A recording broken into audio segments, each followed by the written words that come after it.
একদিকে নতুন প্রজন্মকে তাদেরকে ব্যস্ত রাখা হবে, তাদেরকে আনন্দ দেবে, তাদের যে নিজস্ব যে অ্যাম্বিশন খেলাধুলো নিয়ে সেটার বাস্তবায়ন হবে।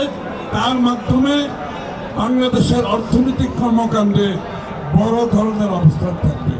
আপনারা জানেন, একটা যখন খেলা ম্যাচ হয় একটা স্টেডিয়ামে হাজার হাজার মানুষ খেলা দেখতে যায় না, টিকিট কিনে না। আপনি চিন্তা করেন সারা বাংলাদেশে যদি আমরা করতে পারি কত রেভিনিউ সরকারের আসবে।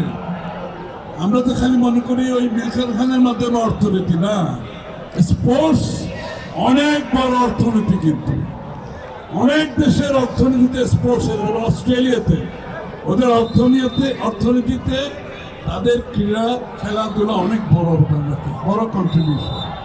এটা তারেক রহমান সাহেবের সিদ্ধান্তে আগামীর যে স্পোর্টস বাংলাদেশে হবে এটা নতুন দিগন্ত সূচিত হবে। আমি আনন্দিত আমিনুলের নেতৃত্বে যে স্পোর্টস একটি নতুন দিগন্ত সৃষ্টি হচ্ছে বাংলাদেশে। এটা আগামী দিনে আমরা পরিপূর্ণতা দেখতে পাবো ইনশাআল্লাহ। আমি দীর্ঘায়িত করবো না। এই স্পোর্টসে এসে বক্তৃতা দেওয়া হচ্ছে কাবাবে হাজি।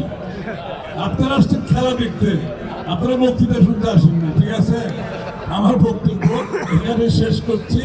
আমি যারা খেলছেন তাদের প্রতি আমার শুভেচ্ছা থাকলো, যারা জিতবে যারা হারবে সবার প্রতি শুভেচ্ছা থাকলো। গেমের মধ্যে হচ্ছে পার্টিসিপেশন ইম্পর্টেন্ট, হারা জিতা হচ্ছে একটা ইনসিডেন্টাল ব্যাপার। পার্টিসিপেশন এবং পার্টিসিপেশন বাড়াতে হবে। আমাদের সব ক্লাবগুলোকে, আমাদের নতুন প্রজন্মকে স্পোর্টসের সাথে জড়িত করার মাধ্যমে আগামী দিনের স্পোর্টসের মাধ্যমে বাংলাদেশ একটি সফট পাওয়ার ডেভেলপ করতে হবে। সফট পাওয়ার যেটা জাতিকে পরিচিত করে, বিশ্বের কাছে পরিচিত করে।